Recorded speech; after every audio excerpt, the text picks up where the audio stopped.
Yeah, he takes advantage of those minor instances, and then if you let a Mac run away with momentum, it goes nuts. But we don't got Big G right now. We got Frozen. We got Ralphie. We got Ralphie. We got some hype. WARZONE. Let's see what happens. We're on Battlefield. Let's go. Game 1 on Battlefield. It was a very interesting start. I mentioned earlier in the stream, there's such a strong stage for both these characters, actually. They do. We often see these two playing at Xeno Saga.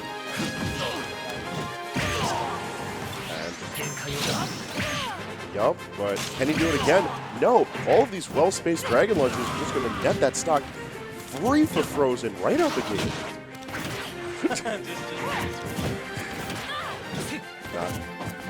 He's evaporated into the ether. He'll be back.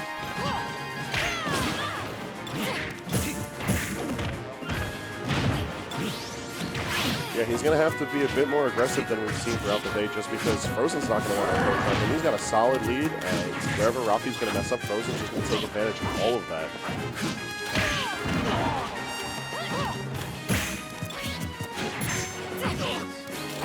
Yeah, but it's about what he can do with that limit. He doesn't have to use it to recover, so he does have it on stage. The well-spaced back air is going to be able to get a bit of ledge control. The final hit is going to do it. I thought... So there were two outcomes that could have happened. We could have seen Frozen hit the lip of the stage and be in a tech situation where it's either he just plummets to the earth or techs it, or he just flies off. So seeing the latter of the two situations, fortunate for Ralphie, but he is sitting at 92%.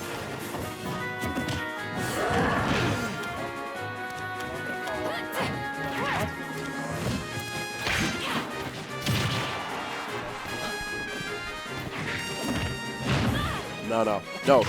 My absolute favorite is nice back air. That I love it when people say it because it's, to me, it's so bad it's good. But we want to talk about some nice back airs. Let's talk about how Frozen's using it to return to stage well. The amount of lift that the momentum that he gets out of the back air from the Dragon when he's pushing him forward allows him to save his jump for when he really needs it. Between that and Dragon Ascent, the recovery on Corrin's a bit underrated, but we're going to have to see a bit of that in Game 2 as Ralphie holds that ledge and takes the lead. Momentum on the side. Let's see what Frozen's answer is to that. It's gonna be survival. We're going to go into Dreamland, so we still got the triplat layout, but those minor differences in that, as well as the differences in the blast zones, could go a long way for Frozen here in Game 2. Now, I mentioned a lot of people don't like to talk about the platform difference just because you see three platforms. You think, oh, it's got to be like Battlefield. They are very different. There's the measurement in units is ever so slightly different on the first tier of them, and they're slightly longer than Battlefield. So a lot of the drop-down options are going to be slightly different for both of these characters, and it's going to win out more in Corrin's favor than in Cloud, just because the landing options are more in Corrin's favor. Ralphie, just taking that stage advantage. Try to use the limit. I guess he didn't realize that. Yeah, it was just too close. There was just no frame advantage on grabbing that ledge. Wasn't able to get the situation he wanted.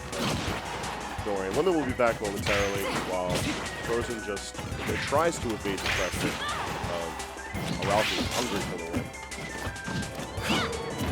We've seen some very impressive wins from Ralphie. Oh yeah, absolutely. Frozen's en route to make sure that we don't see any more at this range. An unusually aggressive option from Frozen. Worked out very well.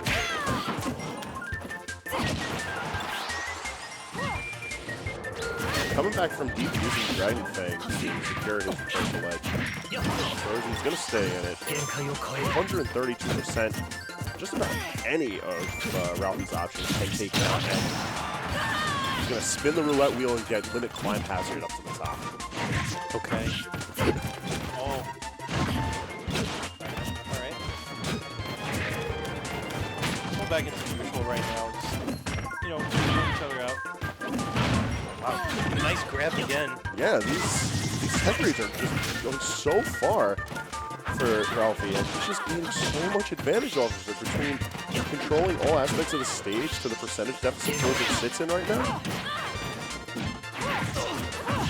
Ralphie is on fire right now, even as he gets chomped. Oh wow, he's still living. Excellent DI.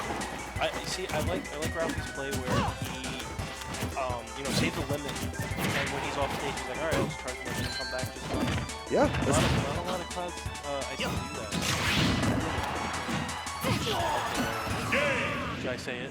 Should I say it? go for it. Nice back air. Yo, he said the thing, and it was a nice back there. It was a very smart option because not only did it cover all the space that Ralphie could have moved defensively in trying to just get around whatever Frozen could have offered, but it also kept Frozen close to the stage without putting him too much in that pineapple territory. So, What a smash roll. smash roll for game 3. This is some risky business. Corrin can cover this platform very easily and is one of those characters that can just make you combo if the combo drags along with the platform. That being said, it's Shark City. These waters are chummed for Cloud. The amount of pressure he can put out with Nair and up air is insane, and Ralphie continues to play with the same kind of gusto that we've seen throughout the rest of the bracket. We're gonna see a slobber knocker of a game 3. There, it's falling off with an up there. But it just seems like they're just so good right now. It's really hard to tell who has the advantage. You know? Yeah, there's a reason that these two players are known very well within the city. And Frozen just wasn't able to drag the sentence right back to life in time. Ralphie was prepared to cover any options, but doesn't have to worry about it. He's got the stock lead. It's sitting at 107% against Frozen. In a situation where Frozen, he can't afford to be dropping sets here, considering how stacked Losers bracket's looking right now.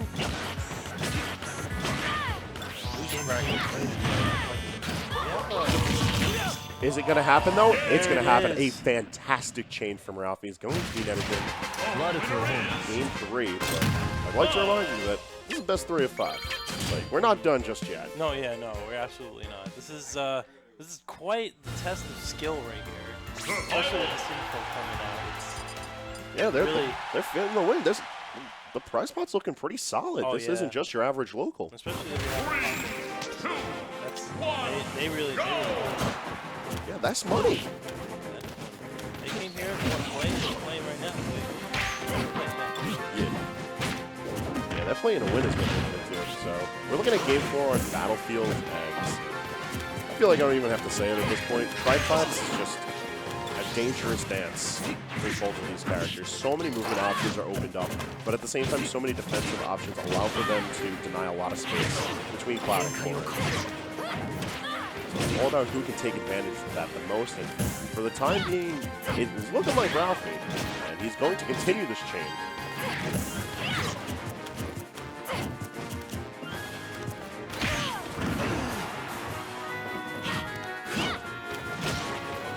We're seeing the same type of reserved neutral that we often see out of Frozen, and it's working out for him very well as he gains stage control and puts Ralphie in the air, but it's all a matter about how well he can maintain this little bubble of control of his. And with the stock lead, it's looking a bit stronger for him now.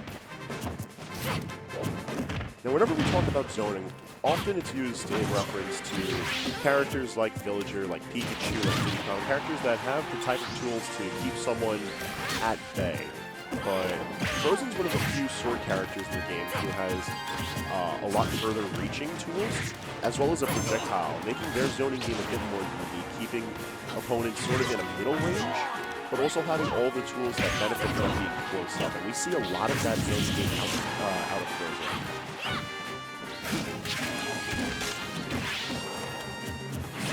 Very strong Dragon Fang from Frozen to help delay his recovery. It just wasn't enough because Ralphie stood on top of him like a shadow. And we're sitting in the last stock situation. Yeah, it's going to be really rough. Back into neutral right now. You know, Ralphie's at a high percent right now.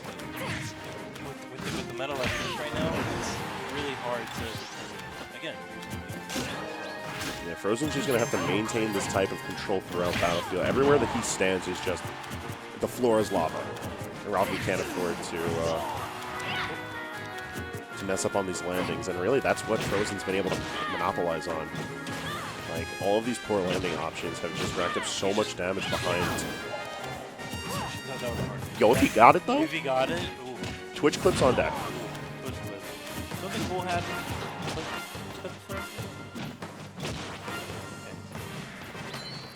Yeah, baited the counter.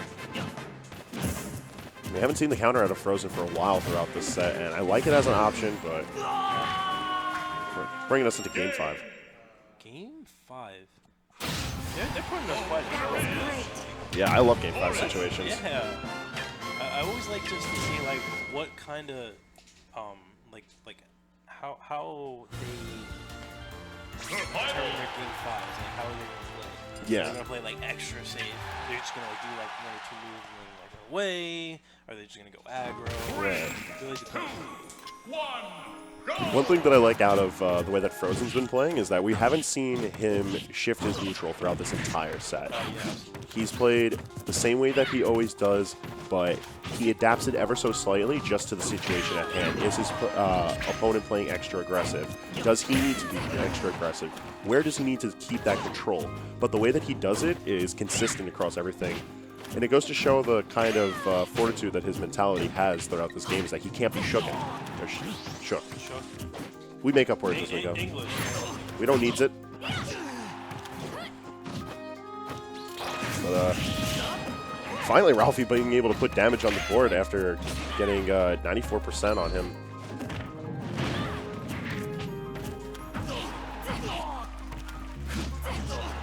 Frozen's doing an excellent job of keeping Ralphie in the air, and Ralphie not really being in a position to challenge him just yet, but finally having his feet on terra firma, see if he's able to contest.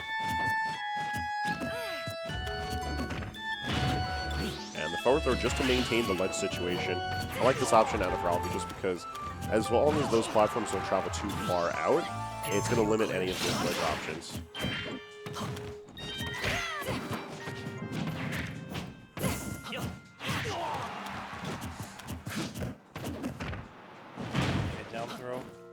One off throw? Maybe? I mean, I just think that maybe an up throw.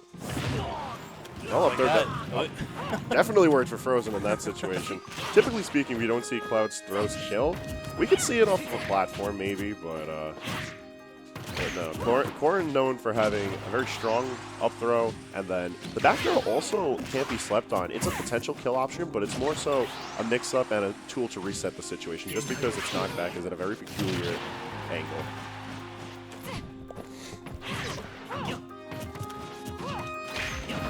Okay. Yeah, sometimes you just need a dip. Just get him out of there.